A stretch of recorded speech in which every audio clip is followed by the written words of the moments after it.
आणि त्या अधिसूचनेमध्ये तुम्ही कबूल केलं सगळे सोयऱ्यांचे जे आम्ही पारित करतो. आम्ही त्या अनुषंगाने काही दुरुस्त्या त्यामध्ये सांगितल्या आणि आता तुम्ही तो सर्वे आणि ती सगळं हे करून जाणीवपूर्वक 15 तारखेचं अधिवेशन 20 तारखेला नेता. या सरकारला मराठ्यांना आरक्षण द्यायचं या मनोज जरांगे पाटलाला मारायचं हे उत्तर द्यायचं. ही सगळ्यात पहिला थेट कार्यक्रम आहे. खटक्यावर बोट टाका पडते अजिबात नाही.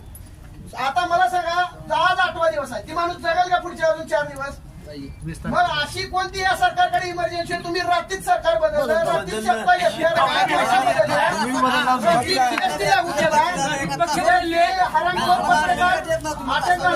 Supreme court